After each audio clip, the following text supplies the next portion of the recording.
time for the Invisible Ships podcast, where we talk about everything from true crime to the truly weird. We're going to jump right back into the Victoria Macron and Paul Hartman interview. Yeah, we got a whole lot more coming from both of them. Plus, we have an interview from a potential eyewitness down at Chippewa Lake the day that Bryon went missing. And we're also going to cover some more about the Nexus pipeline and some possible motives for the murder. So sit down, get comfortable, and listen to this new episode of Invisible Ships.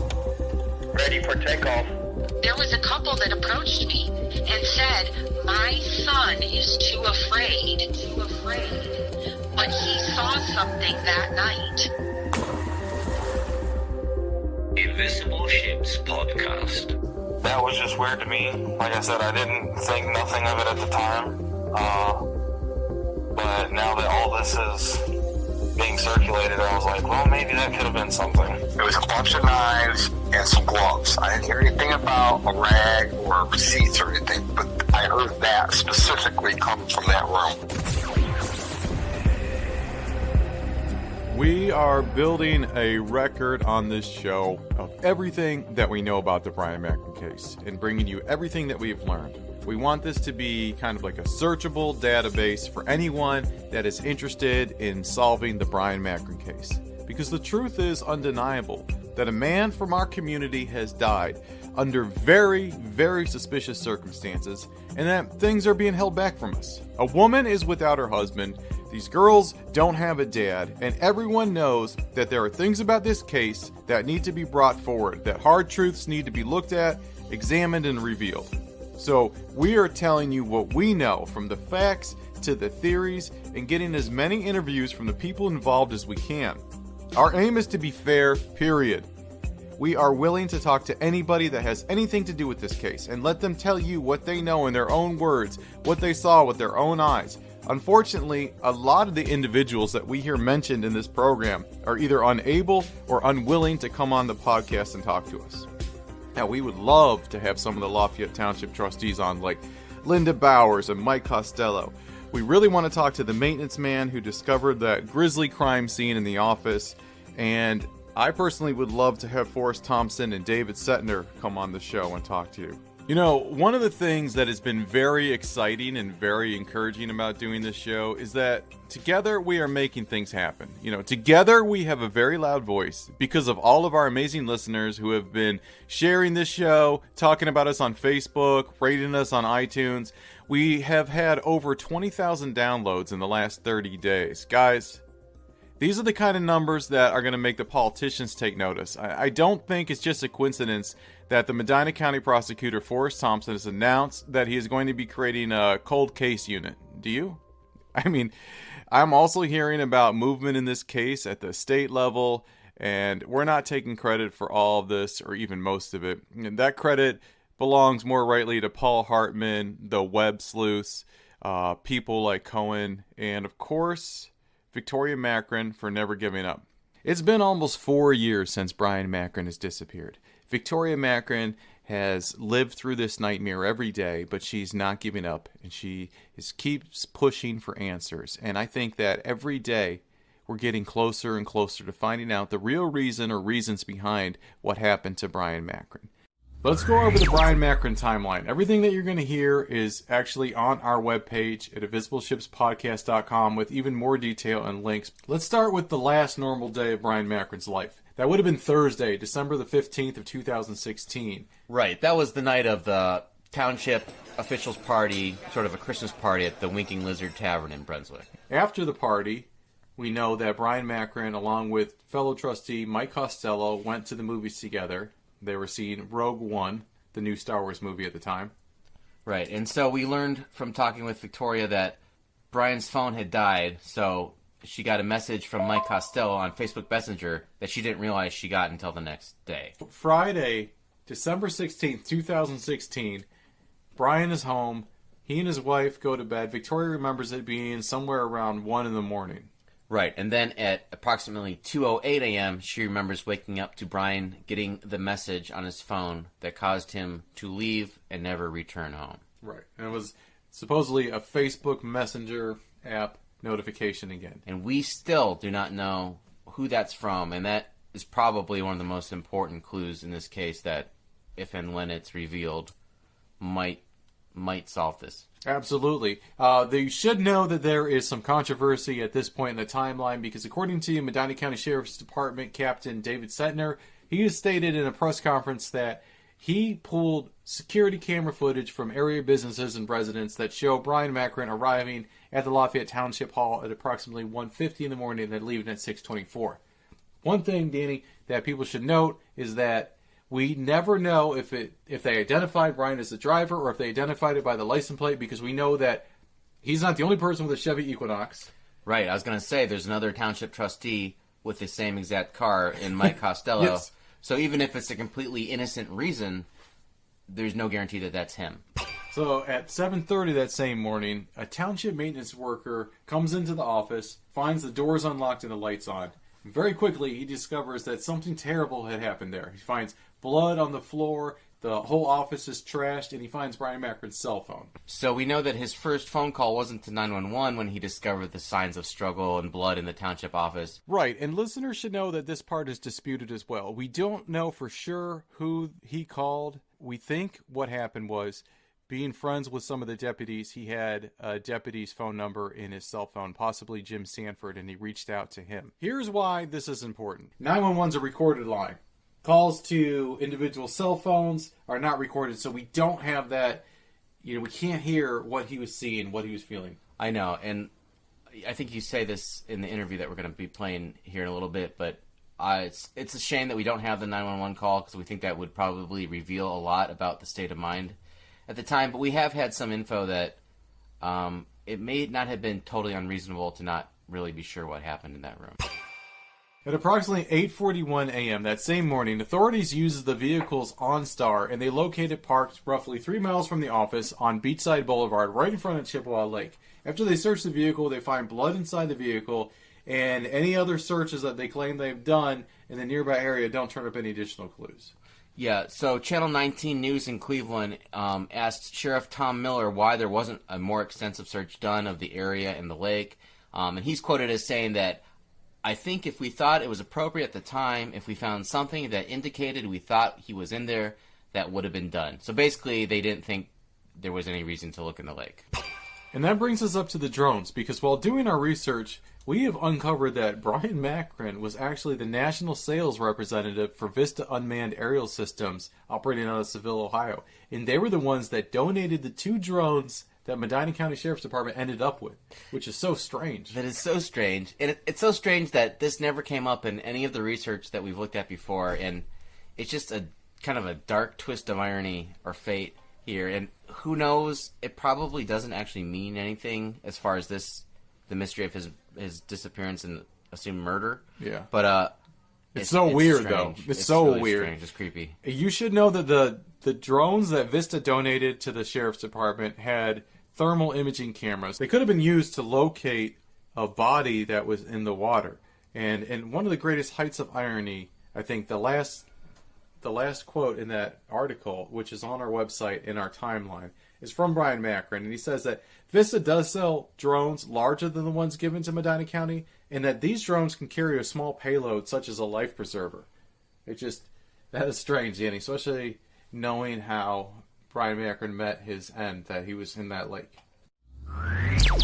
So on the subject of drones, on our last episode we talked about weather conditions and how that might have come into effect with the decision on whether or not to deploy drones by the Sheriff's Department. Yeah, and that came from a listener. She was kind of hypothesizing with us reasons why maybe the Sheriff's Department didn't send out a drone that day. And one of the questions that she raised was the possibility that the weather conditions were permitting drones being able to fly. Right, and so you did what you do, and what we all do is we researched, we went online, we tried to find out what the weather was like at the time, which was a lot more difficult than we thought it would be. Mm-hmm. So we did what we always do when we hit a brick wall, and we turned to our audience. And you guys are the best. Yeah. Vince is a meteorologist in Indiana. Thank you, Vince. Yes, thank you so much. He reached out, and this is what he showed us. So he said, looking at the morning of December 16th, 2016, from 8 a.m. to 12 p.m., the max wind gust was 4.9 miles per hour. Temperatures did not reach above 15 degrees Fahrenheit at that location anytime before noon. Right, and you know what? I was doing additional research trying to catch up with Vince, and I found out that the average wind gusts or wind speed in Medina County, Ohio, is 10 miles per hour. So that was a below average day. Oh, a below average day. And, it's just hard to imagine that a light breeze of 4.5 miles per hour would prevent a drone from flying that morning. And if you want to hear the drone conversation again, it was on episode 4 of the Murder Lake series. Right. But so we're still having a hard time figuring out why the sheriff's department didn't use the drones that Bryon Macron gave them to find Bryon Macron. Let's move on now to Monday, December 19th, 2016. Lafayette Township decides to do $8,000 worth of redecorating, and they bring in a painter named Brian Popovich. And I think it's important to kind of remind ourselves how soon this is after the missing report and the office found in disarray. That is a really quick turnaround on basically a crime scene. Right. I mean, the blood is basically not even dried yet. But we do have an interview with Brian Popovich, and it's episode 3. There's links again on the timeline here that you can go and listen to that interview. But what he says is troubling. So they pressed him hard to come in. And by the time that Brian Popovich came in, ServPro had already been there. They'd already removed the carpets and the furniture. Yeah, and just the highlight takeaways from this is he finds blood underneath the sink, and he found a boot print that maybe had gone unnoticed by the earlier cleaners behind a fire extinguisher. Yes, and we're going to be talking more with Brian Popovich in this episode because there is something that was said by the investigator, and we'll get into that in a little bit, that he wants to correct, so stay tuned. December 22nd, 2016, the FBI gets involved after Victoria Macron calls them. And then following that, on December 31st of 2016, Sergeant Jim Sanford, Bryon Macron's friend and the guy that they trained to fly the drones, retires. He put in his 2-week notice the day Bryon goes missing. Important to remember. And then we move on to January 5th of 2017, where the trustees put out a strange letter, and they're kind of preemptively shooting down possible motives. In fact, in the letter again is on our webpage. Yeah, I think they would probably describe it as setting expectations and maybe trying to tamp down gossip. Right, but they do say, and this sticks out with everyone that's read the letter, that the rumor that township funds are missing is false. Similarly, there is no evidence to support the rumor that the Nexus project is anyway connected to Bryon's disappearance. Strange that they preemptively put that out there. February 21st, 2017, Bryon's body is found in Chippewa Lake by a kayaker. The body wasn't identified as Bryon Macron until the following day, February 22nd of 2017.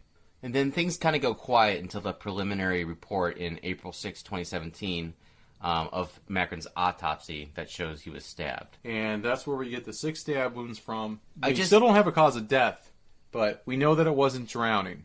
Right, and I think it was at this preliminary report where they say all the stab wounds were kind of superficial. There was one that maybe could have been serious but would have stopped bleeding with pressure applied, which kind of always sticks out to me because that's assuming he's in a position to apply pressure. Yep, and then just kind of finishing up, the things that I found interesting were on October 7th of 2017, the county grants an easement for the Nexus pipeline.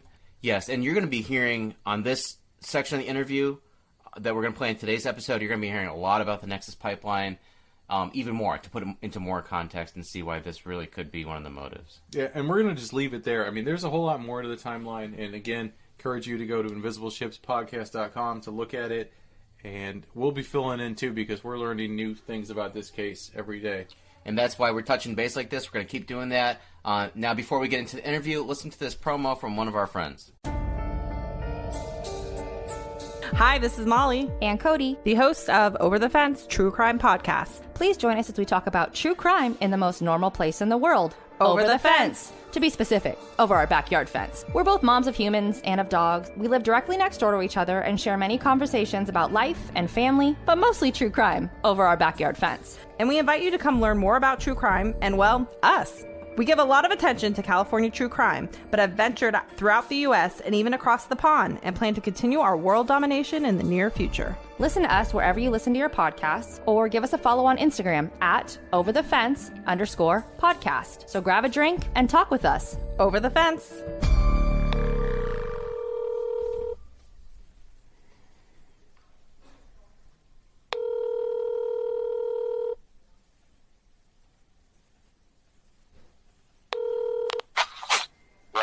Hey, Brian, it's Rick. Hey, how's it going? I'm calling Bryon Popovich the painter because we need to discuss the knives some more. His version of how the knives were discovered doesn't mesh up with Paul Hartman, the investigator's version. Paul Hartman describes the knives as being retrieved from a dumpster. However, Bryon Popovich was actually in the office when the knives were discovered, and I'm going to let him tell you what he saw. Yeah, when I was there, it was about halfway through the day, and somebody, I can't remember, it was a younger guy, came out of that back room. It was a room to the left of the office. Told something, then I'd say within an hours later, a cop came in, took stuff out of that room, and I overheard them talking, saying it was a bunch of knives and some gloves. I didn't hear anything about a rag or receipts or anything, but I heard that specifically come from that room. So they came from, you heard them talking about it from that room, or the items came from that room? Correct. Both. Okay, and then the young guy, do you think he was a law enforcement, or? No, I think he was like a firefighter or something like that, or somebody that was in that. It's got to be the maintenance shop. Okay. It was a room that was always locked. We weren't allowed in there, blah, blah, blah. So, here Bryon is describing a small maintenance closet that probably contained a slop sink as being the room where the knives were retrieved. And Bryon was adamant that he was not allowed at any point to go in this room or see what was actually in there. They told you that you weren't allowed in there? I mean, did you think that was because it was part of the crime scene, or just... Buildings like that usually have a room that's locked or anything like that. Room I definitely wasn't allowed in. And it wasn't like taped off with crime scene tape or anything? There was no crime scene tape in that entire place. Not once. And I was there, like I said, I mean, he was bragging, the maintenance guy was bragging about how he just threw reporters off the property, and we weren't allowed to have... If we were not allowed to talk to any reporters, and we were not allowed to talk or let anybody in. The doors would be locked at all times. I remember you saying that you weren't supposed to let anyone in, but so he actually instructed the door to be locked at all times. It was locked. It's one of those doors that you have to... There was no little thing on it to lock it. It's like a key lock or something like that. So it was always locked. If you shut it, it locked behind you. Okay. That makes sense. So what do you think about what Paul Hartman was saying? Like, do you think that there could have been stuff coming out of the dumpster and that room, or do you think what he heard about? I mean, the dumpster, I don't remember a dumpster being close by. It was all the way on the other side of the, like if you pull in the parking lot, you go past a building on the left, a building on the right, and then you go to the back, and that's where the town hall is. That's where I painted. Okay. So, I mean, the only dumpster that I remember was on the right-hand side. But that was like towards the street more. And one of the things that we wanted to get clarification is, you said it was knives, right? Not like plural, Yes. Not a single knife. It was knives. Because he even said, because I asked, like, what the cops doing back here. I've already had 6 of them show up where they come back for. Because at this stage in the game, I was starting to get like, why are all these cops coming along paint? I understand it's a crime scene. This should be over and done with. That's what I was told, it was over and done with. So why are they continuing coming to back? And he's like, oh, they found some knives back there, so they just took them. And it kind of was just played off dumbfounded, you know what I mean? Like, oh, they just found some stuff there, so they were just checking them out. But after you find out the guy was stabbed, it's a little bit more than just, oh, yeah, they found some stuff, they were just checking it out. Is there anything else that we missed or that you wanted to clarify? No, that's about it. It's just, I know that was like, when I heard it, I'm like, no, they were found to the left because it was a big deal when that happened. I had to stop working. So that's how I remember it so much. Well, I appreciate it, Bryon. No problem. If you got anything else, you know how to get a hold of me. And Yep. if I got any more questions, I'll let you know. But thank you very much. No problem. Okay, so, after listening to episode 4, I think there's definitely some things we got to touch on here. Right now would be a real good time to just spend a few minutes kind of unpacking some of the things that we learned in the last episode and do like a round table between myself, Danny, and Darren. One is the height and weight. This has been something that has puzzled me from day one when I heard it. Why not use the driver's license height and weight? The wallet's in the office. It's where you found it. Where is 249 and 290? Where is the discrepancy in that? And here's something that keeps striking me when I listen and re-listen. What was his height? No one ever says. No, we don't know. We know it's less than 6'1", but we didn't get that from Victoria. So just kind of an average guy, probably a little heavy. But you never ask the wife. You're there, like you never ask the wife. You put this all together, and you have a driver's license. You have a wife. Those are both, I think, two reasonable sources for putting. I mean, you got to figure like you're putting on a missing persons.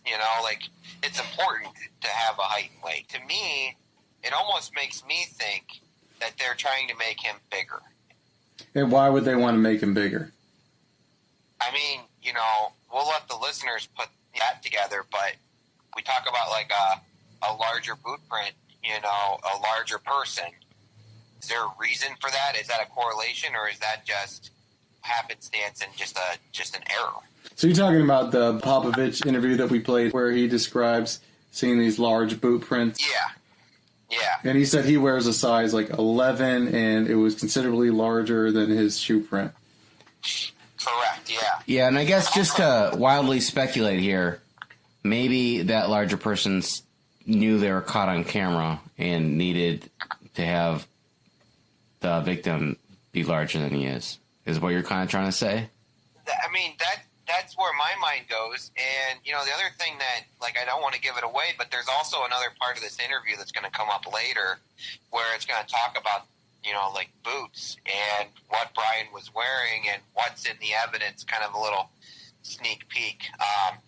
So just it just seems like there's some evidence that, or the description of the person, of Bryon, his size, it just seems like everything kind of got larger to me. Yeah, and I don't know how much more to say to not give it away, but they do also seem to know more about the footwear and everything than they should for someone whose body they haven't recovered yet at that time. Right, which we'll get to in a later episode, and we'll recap this. But, I thought that was very interesting, but I think we got to go to the knives, right? What's up with these knives? Do we have two different sets of knives that we're dealing with, or is this the same knives that Paul is describing and also that Bryon's describing from Bryon the painter? And, when we did that first interview, Ricky, I was so blown away by the scene. And then I'm sitting back there listening to it again, and it's like, well, wait a minute here. We missed the knives. So I'm glad you got Bryon back on. It really makes you question that. Was that a murder weapon? Either way, you got blood, you got a sharp object. You don't get rid of it. What concern should we have about the search warrants? It doesn't seem like they were able to provide search warrants for what they've done when Bryon, when they were trying to look at his phone and go through his car. What concerns do we have with this? It almost sounds like to me with this interview, like, are we just, even if we get the guy, he's going to walk because there's no search warrants? Where are we at with that? This is a place where I wish that they had gotten back to you after you reached out to them, because there's a couple times, like even in the previous episode where she's talking about dealing with Sheriff Sanford about the cell phone and how he wants another paper. Like, she was very confused by that, but I wouldn't know if that's standard procedure or not for them to ask you to fill out a different form or two forms. You know what I mean? Yeah, and you also got to figure a sheriff's office, this isn't something they do every day. So what if they had a wrong form? That's another question. Then they're like, oh, take this one and get that one from her too. It does raise some questions about a lot of stuff that's going on in there. And here's something I want to float and kind of hear what you guys think. Victoria mentions, I think in the previous interview, and definitely in this interview that we're going to play today, that at first they were kind of really nice with her, and then like the next day they started acting weird and doing all this stuff, and that's when she got suspicious and called the FBI. But if you kind of try to imagine where the sheriff's department might be, did they start to suspect her? Or at least wonder? Well, I mean, you have to rule people out, you know. I mean, that's so you gotta take the people that are closest to them and really not trust anyone, right? Right, and that's, I mean, even the innocent people should want it to be that way too. But maybe that she just kind of got a little, noticed the change because they started to examine her, and obviously it's 4 years later. I think they've cleared her by now. I'm sure they have, but that just might explain some of the weirdness. I don't know. I'm just trying to wrap my mind around some of the, you know, when you're hearing one side of a story and trying to figure out the whole story. Well, we're hearing, you know, one side of a story, which we really appreciate, but, you know, we're also hearing one side of a story in the moment of one of the most tragic points of her life, you know. So, you know, when you put yourself in a situation like that and you think about what you're perceiving and how you're doing it, your emotions aren't really in check. You know, it's not human nature to be that way. Right. Good point. Good point. You know, so perception-wise, I'm impressed really at how much she's able to process through and handle. But we don't know. You know, you're only given one side. You know, I really hope that Sergeant Sanford was sincere in his email back that he was, as soon as it's wrapped up, that he wants to have us sit down and go over his perspective. Because, I mean, out of my, you know, looking at this, I've had a couple of people ask, you know, and this is, you know, what would be your top, if you had to interview like 3 people for this, you know, you've been involved in it, Darren, what would you interview? I think Sergeant Sanford would be one of my 3, you know, and so, you know, I hope that we can make that happen when this gets wrapped up. So the other question about the sheriff's office is, what about how the prosecutor Forrest Thompson wanted to send evidence to somewhere else because of one person working from the sheriff's office that now works up at the Richfield BCI office? What concerns? I mean, to me, that's a red. When I heard that flag, that really, what are we seeing? You know? Oh, that to me, that's the opposite of a red flag. He's trying to avoid even the appearance of like self-dealing or whatever they would call it. Like he's trying to get it out so there's no conflict of interest. That is actually a valid point that Danny has. Well, yes, I agree with Danny, except for it was done in 2018. You know, over a year. Now, you haven't collected evidence since really February 21st of 17. It wasn't transferred until April of 2018. So he's got 13 months that it sat for this you know, conflict to happen. Yeah, but it's not necessarily CSI in Miami that we're dealing with either. Like, I don't know if that's slow or fast, honestly. And we do know some troubling things about the collection of evidence, right? When they went and decided to get the DNA swabs of the fire department, the deputy that was doing the swabs never changed his gloves, so contaminated all the evidence. You know, there's also been a history with BCI, unfortunately. There was a case where a lot of people's convictions got overturned because there was some funny business going on. I think that people have this idea from watching CSI that they're going to science the hell out of whatever evidence and find the murderer. And you're relying on people. You're relying on honesty. You're relying on professionalism. Mm-hmm. And anytime you're interjecting the human element into that, you know, that could go out the window quickly. And it's a government institution. I just think about in Ohio history, not that long ago, when they finally got the funding to do the rape kits. Like, they went through, like, rape kits from years and years and years and years ago. Like, right. Things just pile up. All these cold cases that have been sitting on the shelf from 79 finally getting done. Do you guys think it's interesting that, like, the evidence wasn't processed until a month later that Victoria got back, that it wasn't tagged?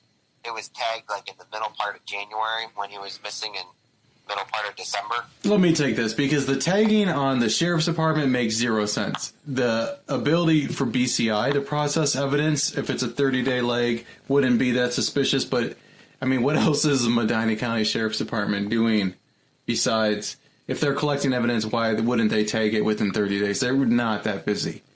Why wouldn't you tag it, like, you know, the day? I mean, even within a week. I wish we had someone we could talk to. Yeah, for sure. I mean, we definitely could benefit from, you know, just, I mean, like I said, if we could sit down with Sanford, you know, I think that a lot of things that we're suspecting could definitely, there's a whole other side to the story that we just don't have. Even totally like non-classified or non-privileged information stuff, just like timelines of how police works. Yeah, I think it would give us a lot of insight, possibly answer some of the questions. Now I got two more things I want to talk about here. One is he ran away. You know, that a investigator said to Victoria, also said in a news article that he assumed a new life in California.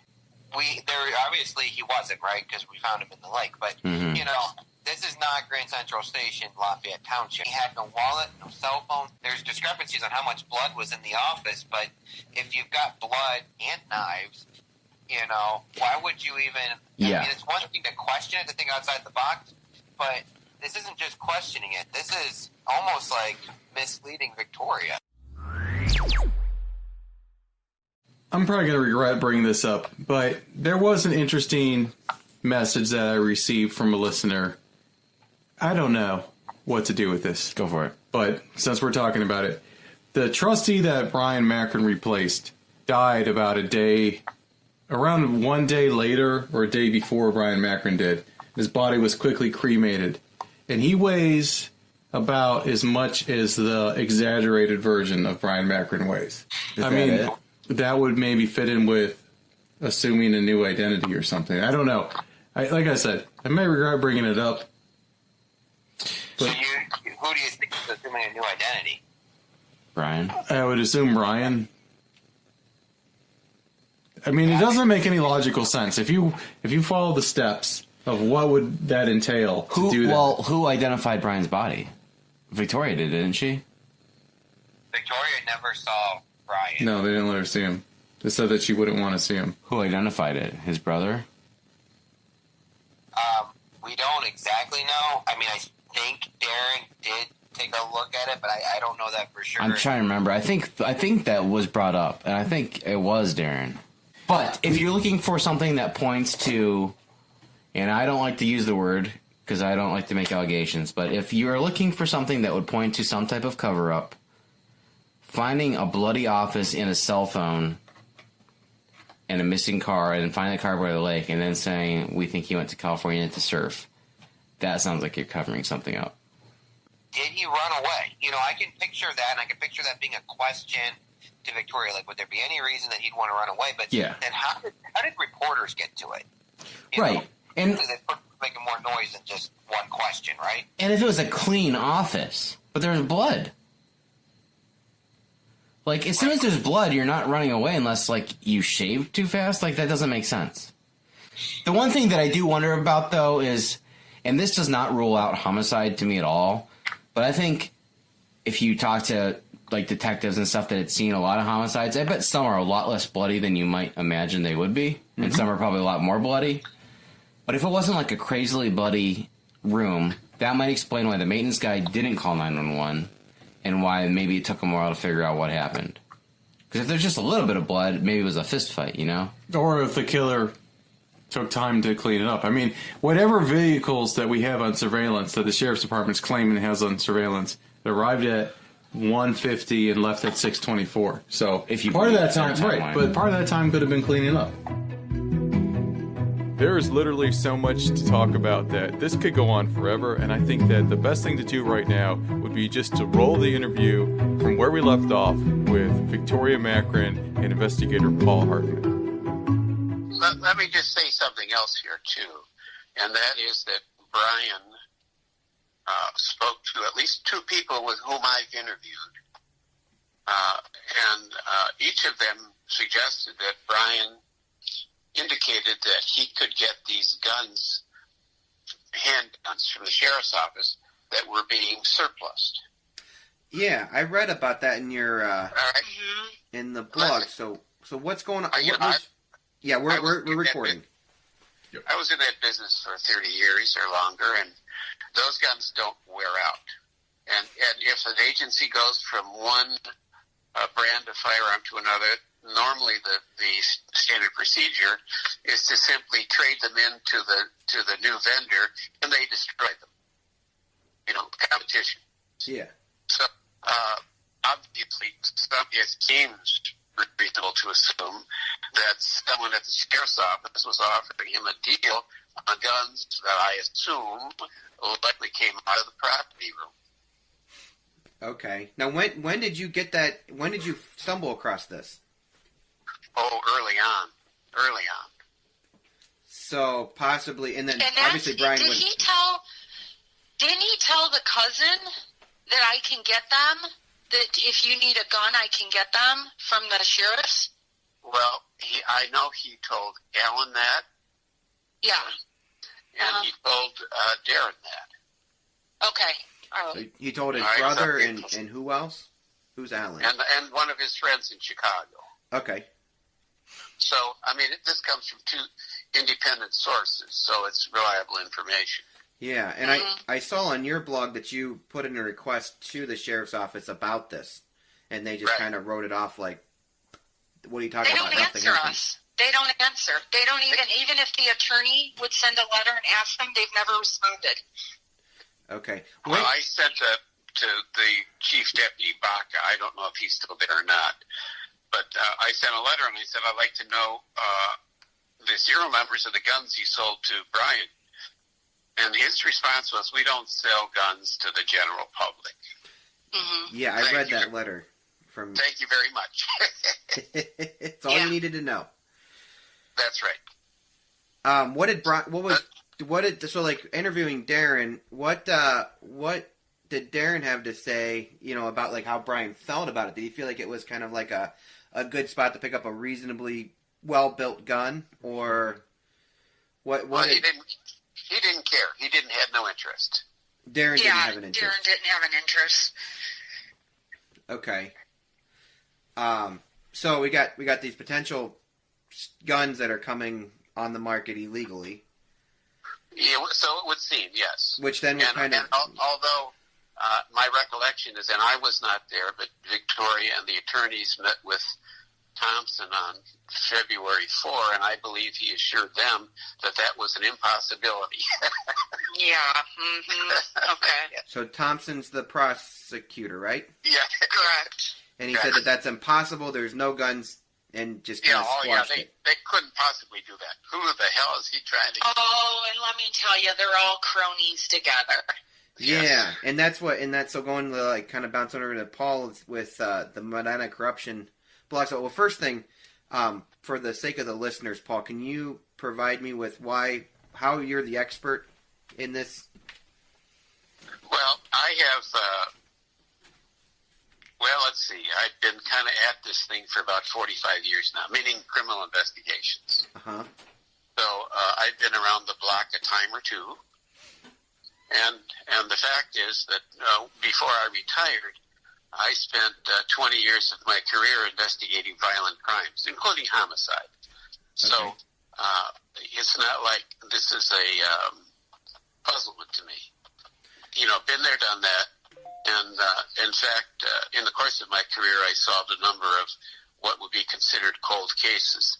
So I know that they're solvable. You just have to find the right leads, Yeah. So, on your blog, you talk about the Medina Mob.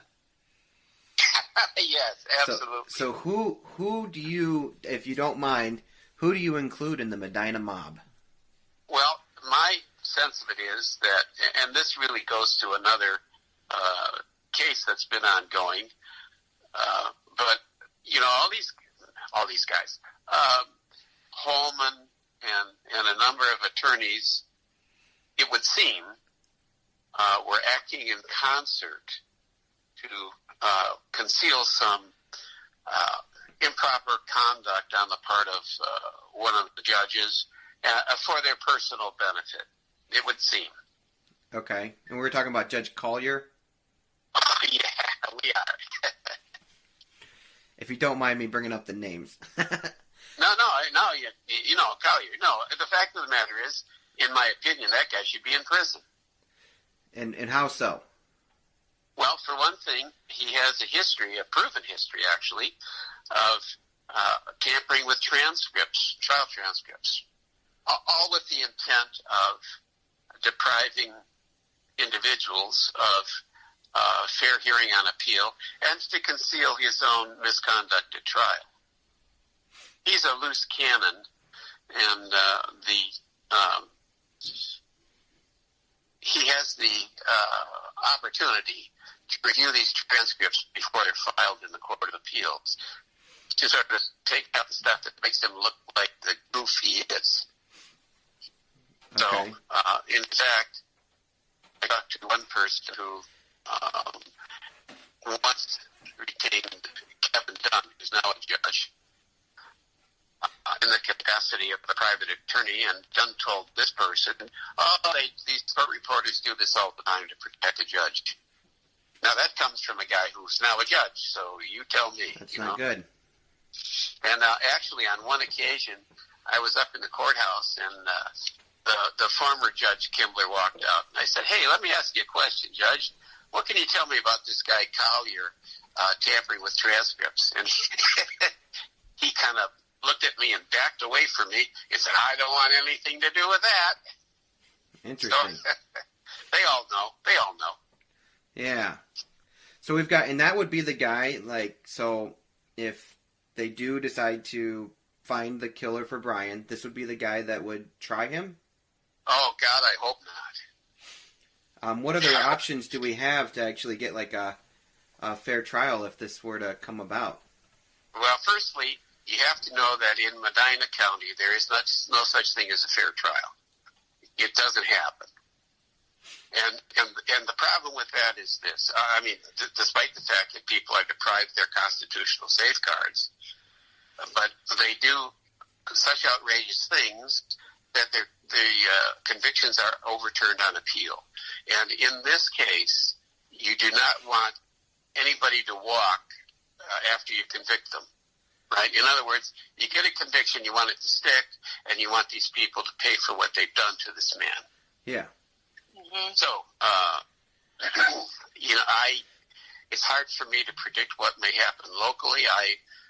I'm aware that there appear to be some violations of federal law with regard to this whole thing, and it's possible that it can be prosecuted in the federal court. But again, that's up to attorneys. That's not me. Which would be, would Thompson have a say in that? Oh, not if we decide to take it federally. Okay. It's up, but it's up in the air. And the fact of the matter is, they're prosecuting attorneys. At least one of them, who's the chief guy there, is not an ethical person in my view, and has a hard time sticking by the rules. You know, there are rules in court, but they just don't seem to observe them there in Medina. Okay. So what about Sentner? So Sentner has been a topic of conversation on your blog multiple times, right? Yes. So he's the... And here's the thing, too. In the beginning, I wanted to go to the media, and I wanted to talk. Uh-huh. Numerous times. And I was told by Sentner, no, don't talk now. You can come to the sheriff's department. We'll help you write something. And we can release it.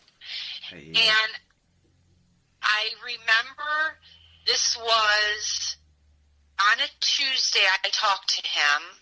Or no, I talked to him on a Friday, and they found Bryon on a Tuesday. And they said, on Friday he told me, you could come to the sheriff's office and he said, you can come in and we'll help you write something, and then we can release it to the media. And then they found him. Or it might have been on a Tuesday, and they found him on Friday. Okay. I remember the dates. I have it written down. But, yeah, he told me, you can come to the... If we don't know more by, that's what it was. If we don't know more by Friday, because that was always their saying, I would call my brother-in-law, and it got to the point where every day I'd call him, and I'd say, well, they told me they should know more by Friday. So I'm like real hopeful, thinking, well, maybe they're able to tell me something more. My brother-in-law started laughing. He's like, really? He said, Victoria, they tell you this every week. We should know more by Friday. It got to the point where I called him. I'd say, Darren.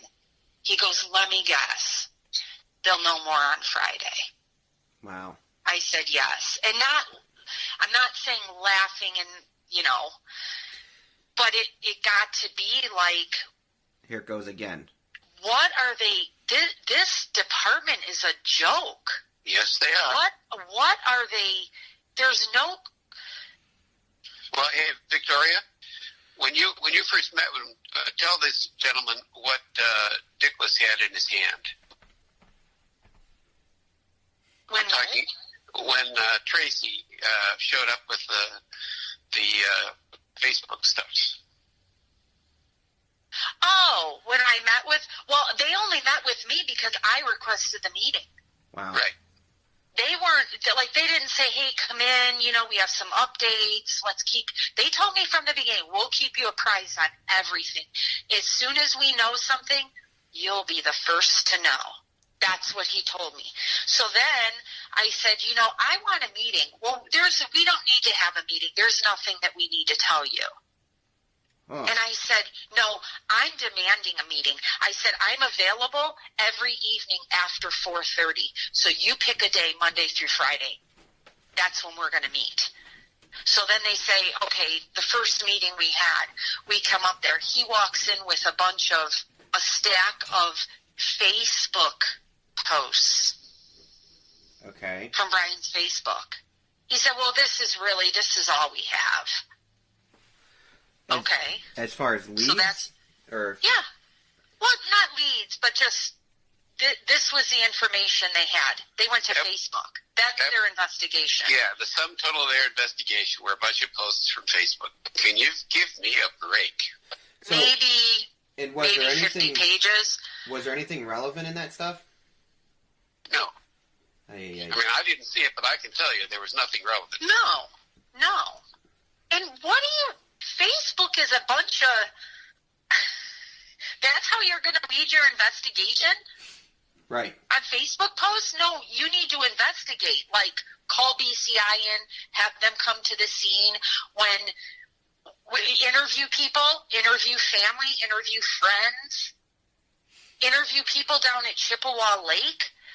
When I was posting the missing banners down at Chippewa before the polar bear jump, there was a couple that approached me and said, my son is too afraid, but he saw something that night. Okay. And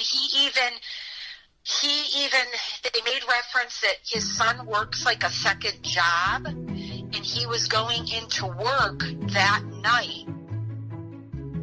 We know exactly who Victoria is talking about. His name is Michael Taylor. He's a listener to this podcast, and he reached out to us. So we had an opportunity to sit down and talk to Michael Taylor, and he told us exactly what he saw. So, at the time I was working up there at Blue Beacon Truck Wash right across from TA. And I think I was on night shift at that time. And I got off at about 7 a.m., usually 7 a.m., but I think I might have left a little bit early that day because we were slow. But my parents, they live over there at Chippewa Lake, and I was heading into Chippewa there on Lake Road. I was going to drive down by the water to see if it was frozen over because I was wanting to do some ice fishing. And I didn't think nothing of it. I got down there to the stop sign to make that right-hand turn by the beach, and I seen that black car sitting there.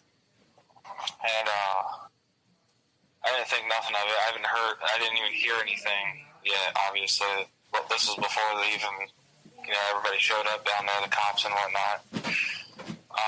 But what was weird to me was somebody was walking, there's a basketball court down there. Somebody was walking away from the beach area on the other side of the basketball court. And they're wearing, I think it was like a black hoodie or something, like a jacket or something with a hood on it that was black. And the weird thing to me was they were in shorts. Okay. And if you remember that day or anything, it was really cold that morning. So, I mean, that was just weird to me. Like I said, I didn't think nothing of it at the time. But now that all this is being circulated, I was like, well, maybe that could have been something. Did you see the guy get into that car that was waiting? No, I didn't see anybody get into the car. But I just seen that person down there walking away. Like, I think there's like railroad ties, like the wood that kind of line the water right there on the other side. And I was like they were walking with their head down right up against the edge of the water. How would you describe the car? Like make and model? I'm not sure on the make, but it was an SUV. So probably it was black. So probably like a Suburban or something like that. It had 4 doors. Had I don't know if it was third row, but it had like the longer back area. Okay. What time? You said you got off work at roughly so you think a little before 7, you think, or what time were you thinking? Yeah, it was between 6:30 and 7 a.m. That morning.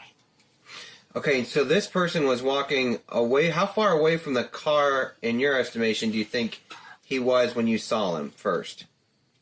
I'm guessing it's probably, I want to say like 100 feet, 150 feet maybe. And the car was just sitting there running? Yeah, it was kind of like at an angle. It wasn't like pulled into a spot or nothing.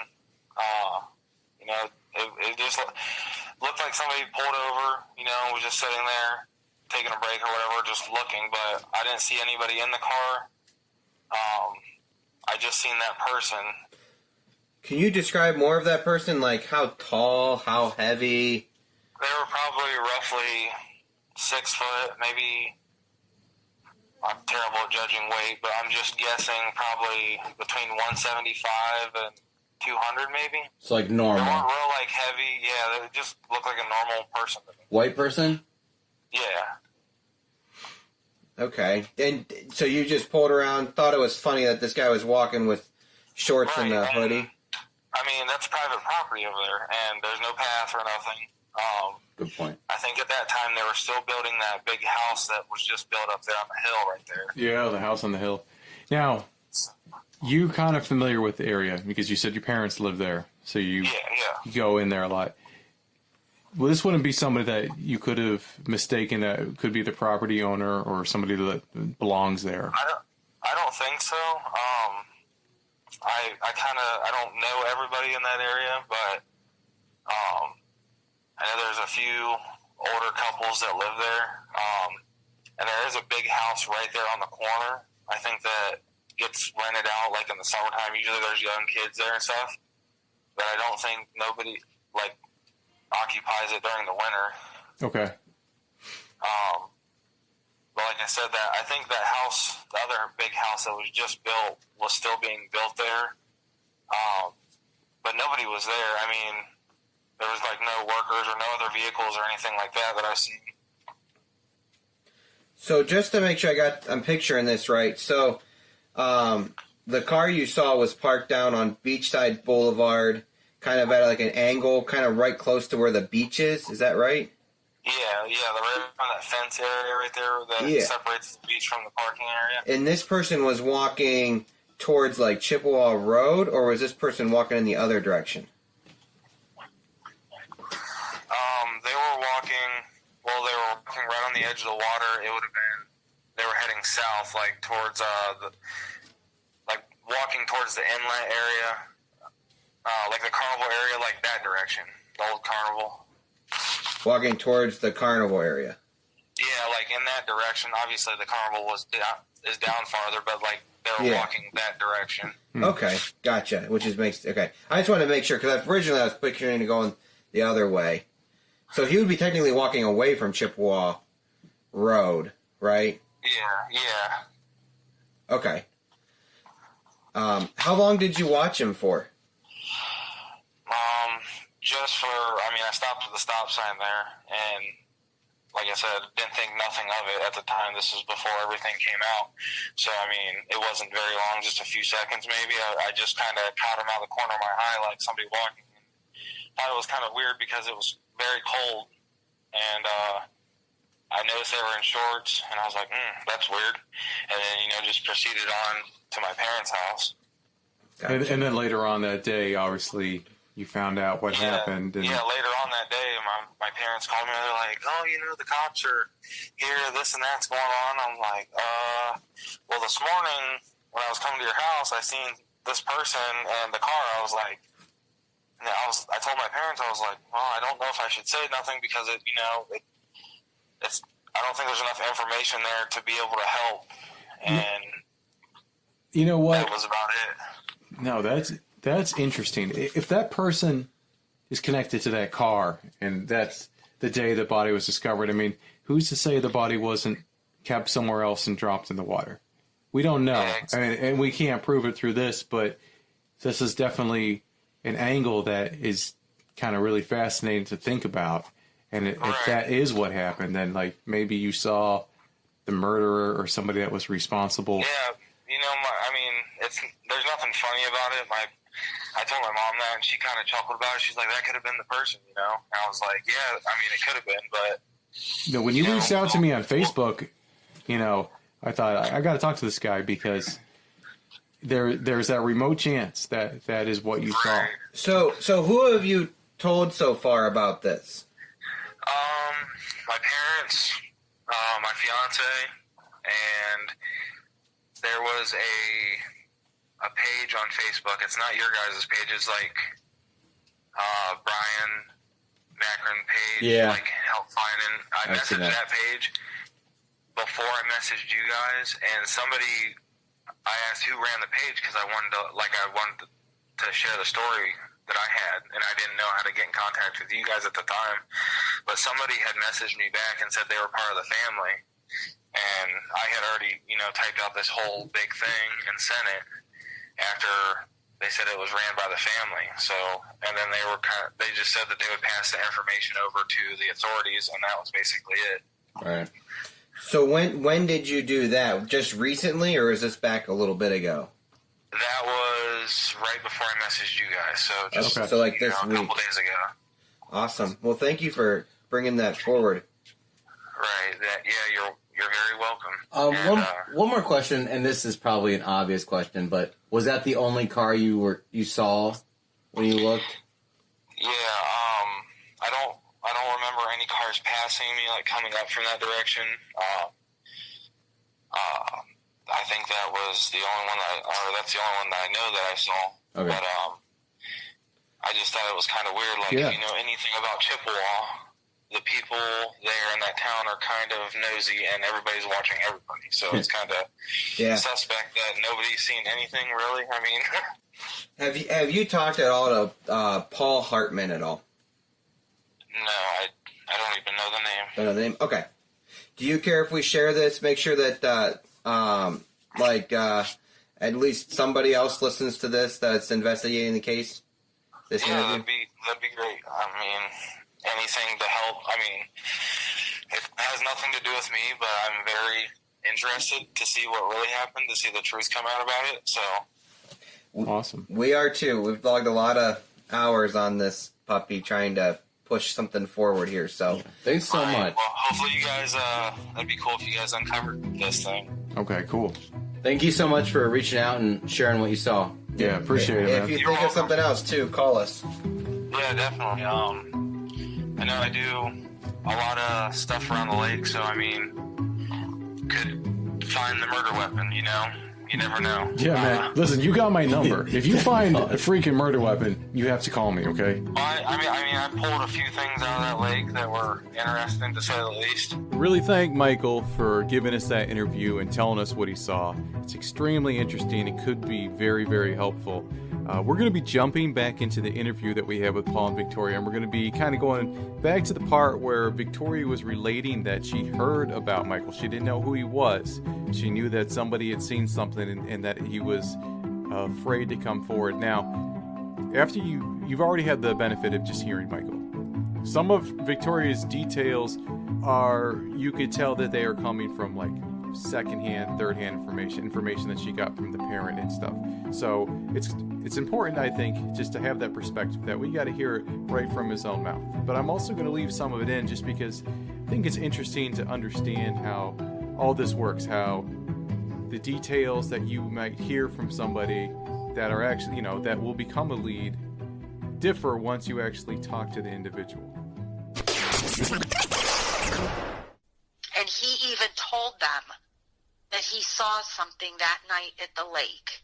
So the boy that's not the sheriff saw, or the guy that works night shift? He was coming home from a night shift, and he remembers seeing something at the lake.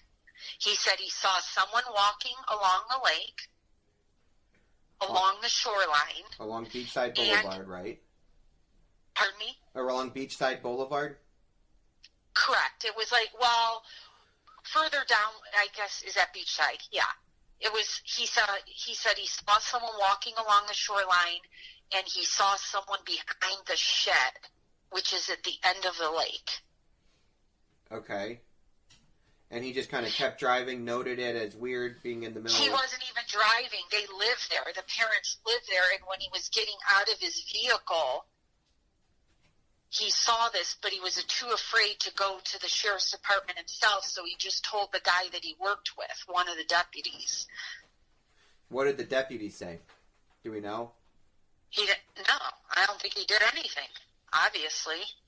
And Right. I even told them what this couple looked like, because I was down there, but I didn't have a pen or anything to write down. And they told me, well, we live right up here on the hill. And I said, okay. I said, I'm going to have somebody come and talk to you. And that's when I went the next day, and I called on my break, and I told Detective Cartwright, I said, there's this couple. I'll tell you exactly what they look like. They told me where they live. I said, you can go interview them. I don't believe they ever interviewed. They didn't interview anybody down there. And when another family heard something down at the lake, they called the sheriff's department, and they never did anything about it. The girl was a nervous wreck. Don't go there, okay? Okay. But what's interesting is that the family called the sheriff's office. Yeah. 3 times, and the sheriff's office never responded. And this is to a resident who witnessed, it would seem, at least a portion of this homicide. Wow. Mm-hmm. Okay. So we do got witnesses. That's in the We have a works. witness to a portion of it, and we really can't go any further than that. Yeah. Can I ask one question? You can tell me yes or no on this. Have you vetted this yourself? I'm sorry? Have you vetted this yourself? You can answer this or not. It's up to you. Oh, yeah. I mean, we found the person. We found the person. Okay, so you guys have vetted this, and this is helpful for what you guys are doing. It's good. It's solid information. Good deal. Mm-hmm. Good. So what about camera footage? So, in the paper they asked about if you live on these streets, please, let us know if you have any footage, possibly that we could access and stuff. What do you guys know of any footage? No. Mm-mm. No footage. Interesting. Now, we have a very questionable lead that we were going to look into. The inn at Chippewa Lake, per the mayor, told us to go talk to them. Have you guys talked to them at all? Talk to whom? The inn at Chippewa Lake. The inn? What is the inn? It's a little bar kind of place. going up the hill. She thought that they might have had some sort of video footage, but she didn't know that for sure. She could kind of set it as a matter of, but we haven't got there yet as far as for us. Well, you can go check, but it's such a late date. Not likely it would be they have difficult. But I'm not quite sure what place you're speaking of, because there's I don't know of anything in Chippewa Lake. There's the Oaks. So it's up the hill from Beachside Boulevard. We're pulling it up on our phone right now for you. Oh, okay. You're talking about the tavern up on Heatherhedge. I think is it on Heatherhedge? Yes. The Village Inn. Yeah, the Village Inn is what it's called. Longacre. Yeah, it says Longacre Lane is the website at least. But I mean, the roads are could be on one side and the other side. Yeah, no, I know exactly where you're talking about. But you guys haven't collected anything from that. No, right? but quite frankly, I don't think they have any, and I may be wrong, but I don't remember any exterior cameras there. But again, that's just my memory. Okay. Well, if we do find something, we'll call you and not put it online. Please, yeah. But interesting. So you guys have got stuff that the sheriff's office doesn't necessarily have, or probably doesn't even necessarily maybe even care to have, huh? They don't give a shit. No. That's the reality. And in fact, if you look at that, at their quote-unquote press conference, where Sentner tries to assert that Bryon is responsible for his own death, which was completely contrary to what the coroner said, they're just making excuses so that they are not held accountable for failing to exercise due diligence in this thing, which they have not done. Mm-hmm. Right. So, let's see. Let's skip to, well... Can I ask something real quick? What is your honest gut feeling about the sheriff's department? Is it incompetence, or are they actively trying to cover something up? I mean, what do you think as an investigator? I think there are several forces at play here. One is the political end of it with Bowers, who seems to be a mover and a shaker in Medina County Republican politics. But beyond that, I think they're just incompetent. So they're not trying to protect anybody or anything like that. It's beyond. At this point, I don't think so, but it's not fully unwound yet. But let me just give you an example. They decided, or this detective decided, they were going to take DNA specimens from all the firemen. All right? And they didn't do that. They didn't get them all, but they got some. But when the guy was taking the samples, he never changed his gloves. So all the samples were cross-contaminated. They're not worth the powder to blow them to hell. That's just incompetence. Yeah. The proper protocol is you take the sample, you discard the glove, you put on another sterile glove, and then you go at it again. Well, this guy didn't do that. It's just incompetence at the very least. Yeah. So they spent whatever money they spent to get these things examined, and they were all cross-contaminated. They had absolutely no value. Yeah. And that wasn't even done in a timely manner either. No, absolutely not. That wasn't done in like a day after or 2 days after. That was done months after. Yay. Correct.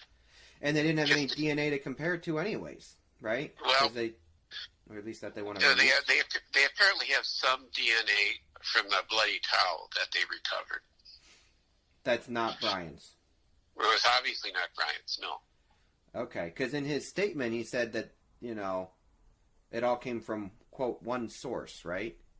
Well, yeah, but you can't believe anything they say. Let me give you an example. They said early on, they said the footprints at the scene, the crime scenes, are all consistent with Bryon's shoes or boots. Well, they made that statement before they even had his shoes, so they didn't know shit. But the reality is there were other footprints there that I talked to a witness who said, no, they're like work boot prints, not dress shoes, work boots. So these guys lie, Yeah. Clearly. Probably the way to put it, they just make stuff up. Yeah. Yeah.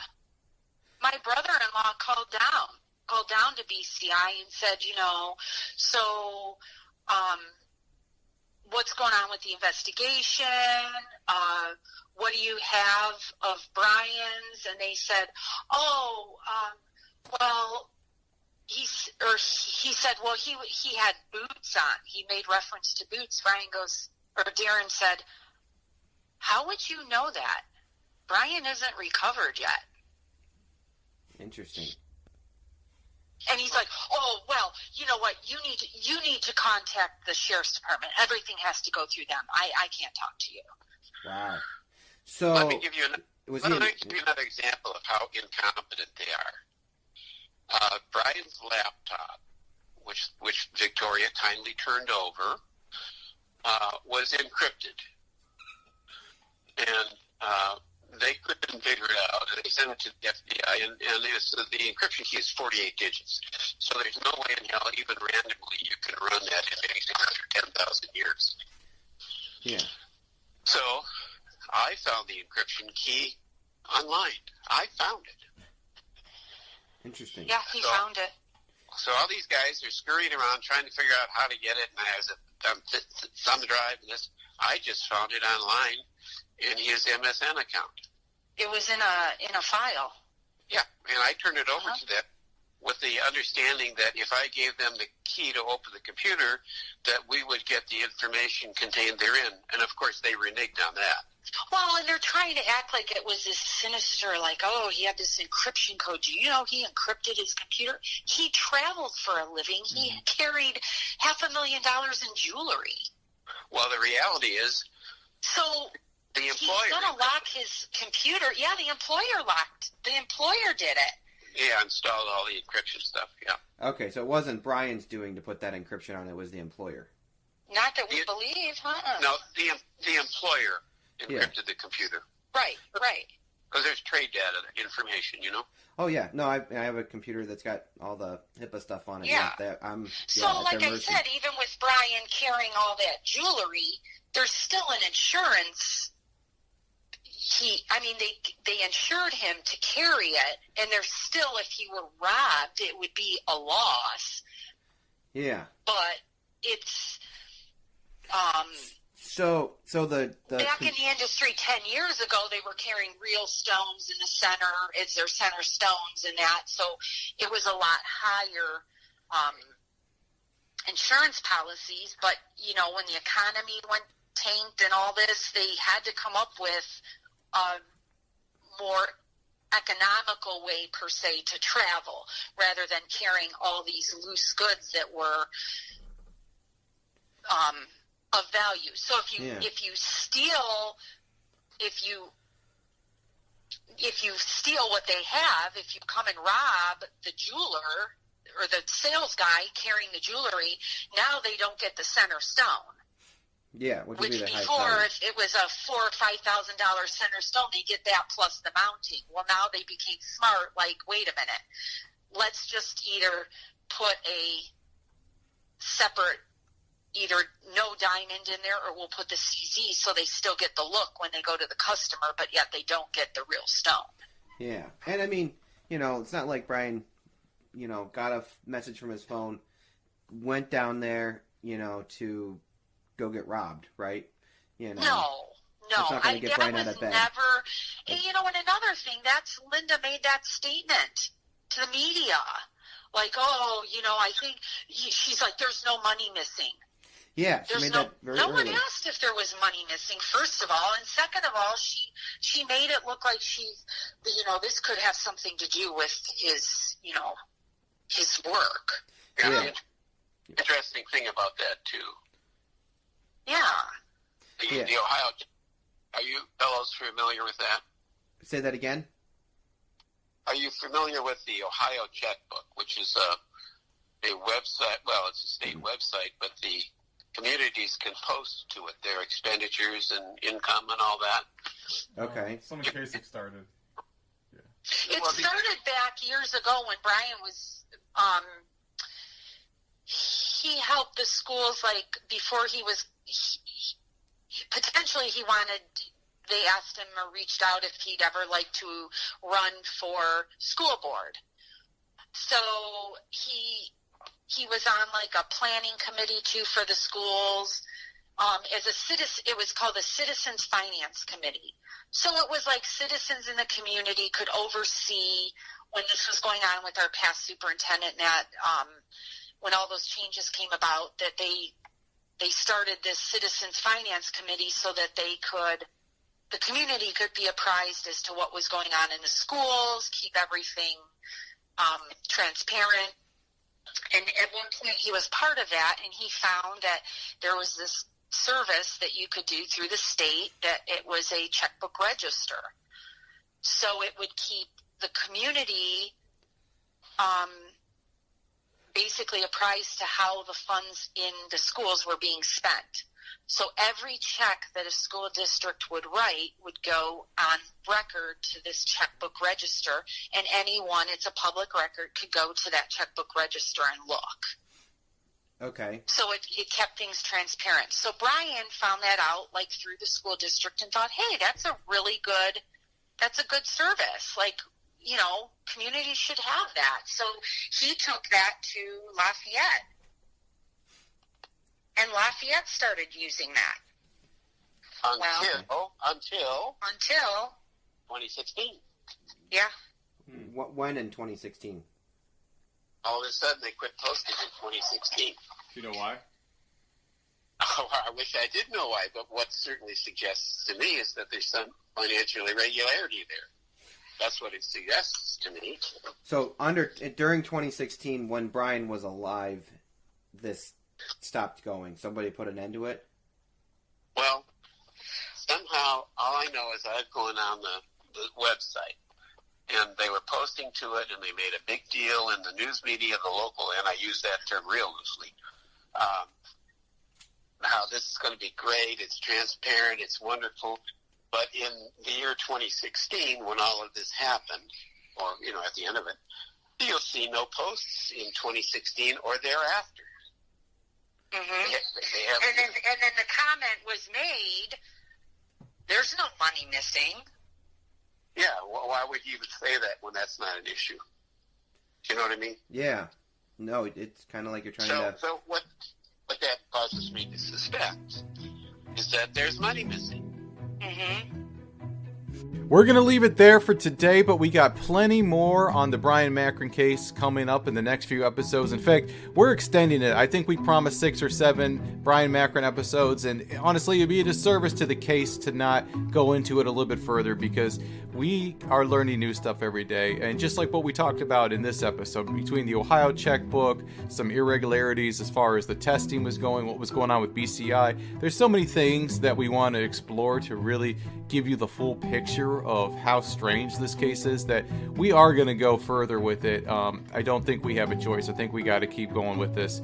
In the meantime, until the next episode next week comes out, go to our Facebook, follow us there. We're putting up updates. We want to hear back from you. We love your guys' suggestions and leads and tips, and just enjoy interacting with you, period. Also, we have our own webpage where we have a timeline, different polls, some resources there, so check that out. Again, we just want to thank everybody that has taken the time to write a review about the show on iTunes. I know that really helps, and we appreciate that.